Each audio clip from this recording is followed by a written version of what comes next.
Sahrida Ali, loved by her family and friends, a loving mother of two and a cherished wife of 14 years, had her precious life violently snatched from her.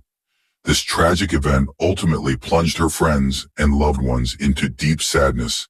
Sahrida Ali, who resided at Kelly Village in Karauni, was killed at Beetham Estate Gardens on Saturday the 18th of January 2025. The moments leading up to the dreadful incident that ended Sahrida's life are as follows. Sahrida woke up early on Saturday morning full of energy and ready to start her day. She woke her husband at around 4 a.m. and told him she was about to leave for work, not knowing this would be the last time they would spend with one another.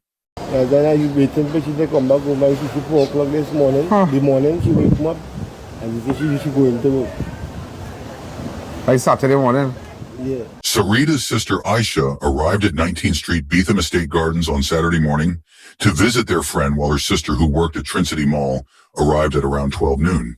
You're the sister of Sahrida. Yeah. What was your last moments with her? Describe your last moments with her. My last moment with she, we was sitting down, taking a little drink. We now done cook and pot and soup. So she lives in that area? No, she live in Kelly Village. And you? Who lives I live in here. And who lives in the With Beetham? girlfriend. Oh, your friend, a friend? Yes. So they went to hang out, chill? Yeah. Okay. Or they went from the Saturday or the Friday?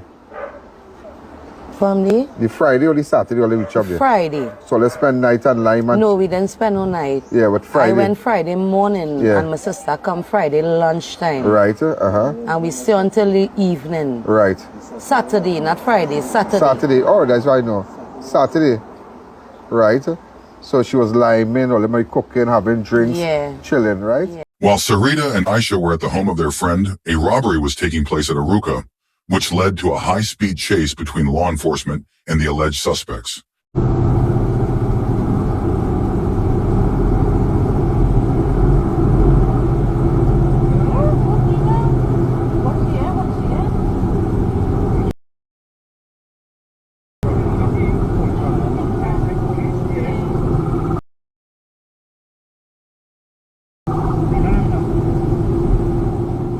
The chase came to a crashing halt at the side of the road on the eastbound lane off the Beetham Highway. Aisha recounts the moments leading up to that tragic situation, leaving her sister dead after they finished having a meal at around 6 p.m. What you heard at that moment? At that dreadful moment, what went on? Well, my sister by the sink, rinsing out she glass. Yeah. I was turning a pot. We was cooking? Macaroni. While I was turning the pot, I hear one gunshot ring off. And when I hear one gunshot ring off, I just drop myself on the ground. When I drop myself on the ground, I hear about 40 gunshots after. I wait for all the gunshots to ring off and I raise up because my son was on the road playing with about 6 little boys. It had plenty children on the road. So when I get up while all that shooting taking place? While all that shooting taking place. Children on the road? Children on the road. Okay. So I get up from on the ground when I hear all the gunshots ring out and I run outside to look for my son on the road. When I calling out my son, I see my son on the opposite side of the road stand up with the same little children and them. Aisha gives further details on what transpired after the shooting stopped. A girlfriend of we own telling me, look, they now shoot my sister by the sink. When I run back inside, my sister done dead underneath the sink, Mr. Ian Allen. My sister get shot in she temple, straight in she temple. You kill a woman on the Beetham here, running down the sky here. She get married and crazy.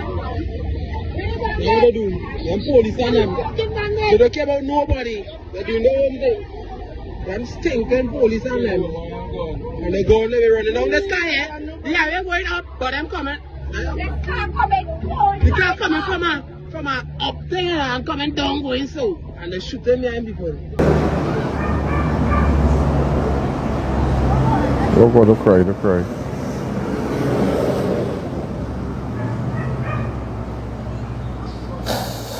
Listen closely to what Ian Allen, the host of Crime Watch, has to say concerning the vehicle's occupants who were involved in the robbery in Aruca.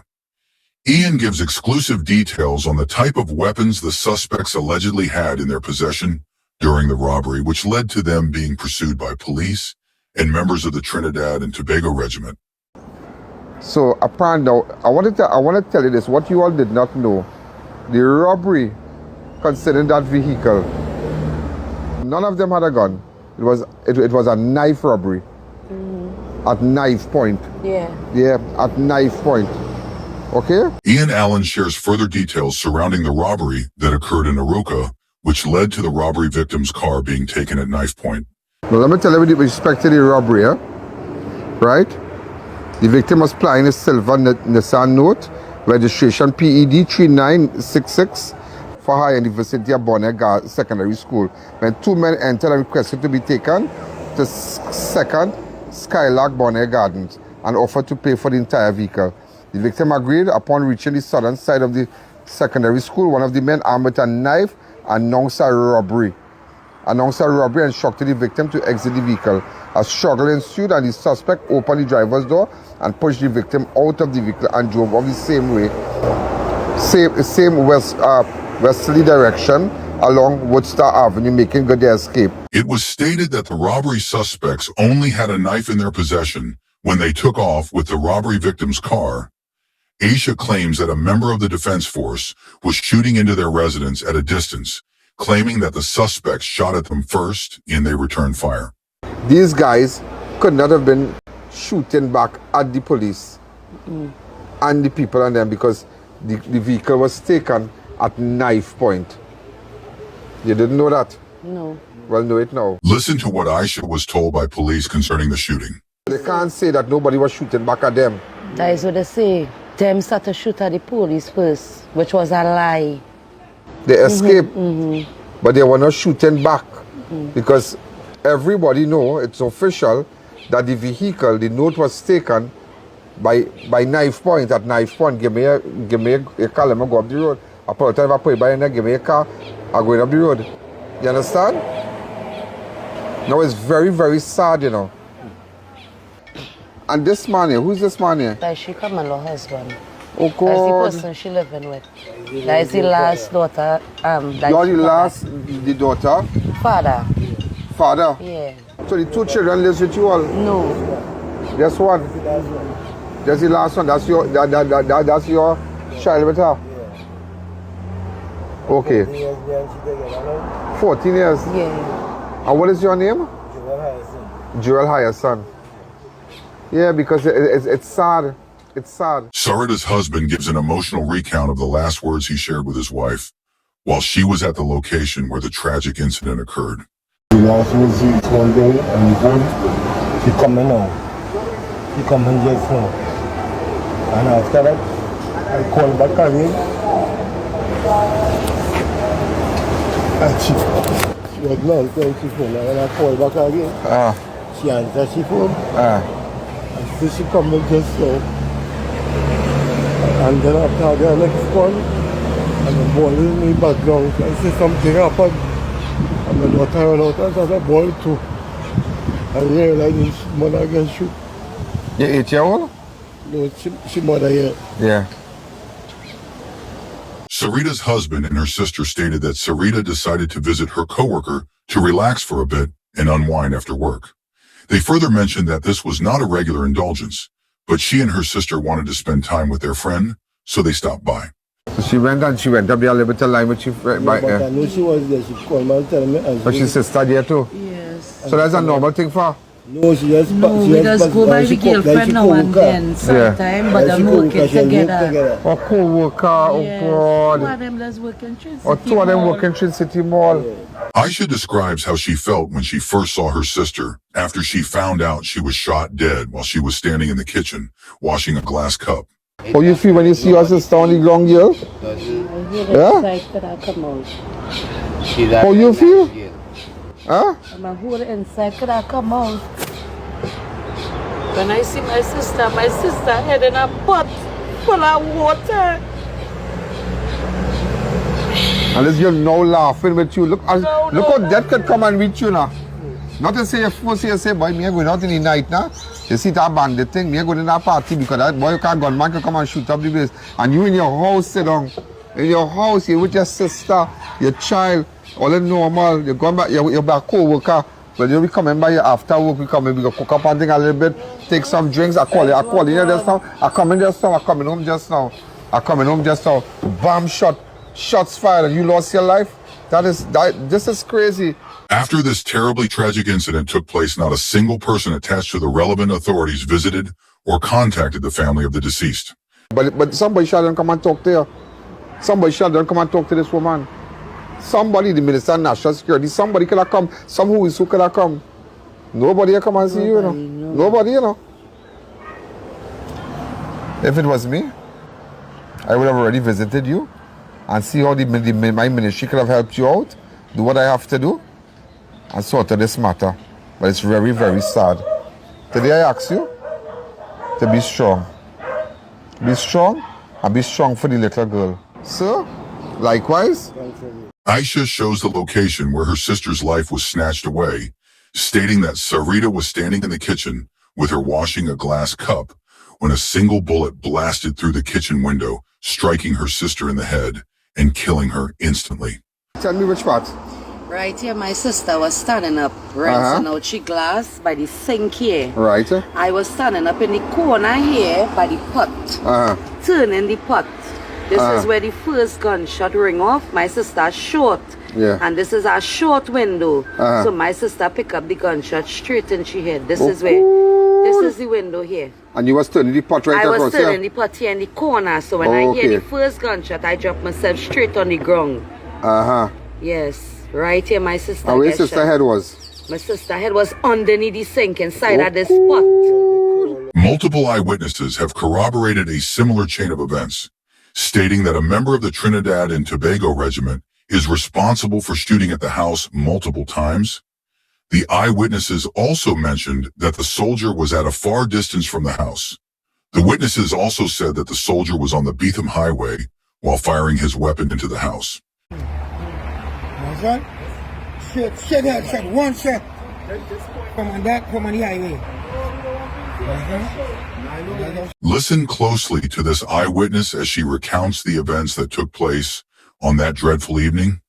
The eyewitness clearly states that she saw a member of the Trinidad and Tobago Regiment begin shooting rapidly into the yard with bullets striking the walls of the house and one blasting through the window, striking Sahrida.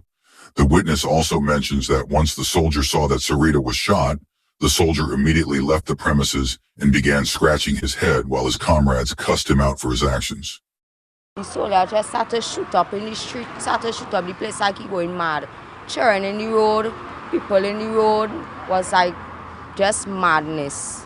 I was sitting on the highway there when we see a silver car come speeding up on the highway on the shoulder, upwards. And I get up because I ain't gonna stand up on the highway because the kind of mad thing we're going on these days. So I just jump off the highway, start to run, shots start to bust, the police and the soldiers and them start to shoot. He stand up right there and he shoot straight by the window. And the girl was standing up right by the window, busting a piece of ice by the sink in the kitchen. And she gets straight headshot and that was it. The officer was shoot and she pick up in she head. He started scratch her head. When he see she dead, he started scratch her head like he going crazy. Walk back out and next officers in the batch start to cuss them. The eyewitness further stated that the suspects had already left the location in which law enforcement later arrived at. She also stated that children and regular civilians were the only persons present at the said location during the shooting. When they start to shoot, the fellas and them already disappeared. It had nobody there. Them just shoot to prove a point or something. Because it had nobody more than children and normal civilians was in the road. Sahrida's friend speaks on the tragic situation surrounding the senseless killing of her friend. She states that her friend came to collect money from her and just decided to stay for a while to relax and spend some time with her before returning home to her family. That girl come to collect some money from me, from on work, and just decide to sit down and take a little drink. So people can do that in their own house. This is madness. You understand? And I want justice to my friend and for she husband and she 2 children. You feel like the authority should come and visit you all? Yes, of course. And plus they need to get some people to talk to us and all too, because this is a real traumatized situation. It had a lot of children was inside the house. There's about 12 of us was in there. Sahrida's sister and her friend recount the moment Sahrida's body was removed from the scene of the shooting. The sister describes how the police allegedly crudely handled her sister's body, throwing her body into one of their vehicles to be transported to the hospital. Her friend states that the police allegedly told her that nothing is going to come out of this matter because the shooting was done by a member of the regiment. And my sister's blood still on me. So they took her to hospital? Yeah, just take she and Chushi in a van. The police do that. Listen closely to what Sahrida's friend has to say about her interaction with the police after her friend was shot and killed. I was telling the officer, I says the soldier, I see with my own eyes shooting coming towards the house from on the highway. You understand? He's the one who was shooting up the house. Right? And when I was talking to the 2 officers outside here, one of the officers jump up and say, well, how is soul? There's nothing in going to come out of that. As well, there's one that not sweeping under the carpet. Just so I tell him. Such a sad chain of events. My condolences to the family and friends. Hope justice is served. Rest in peace, Sahrida Ali.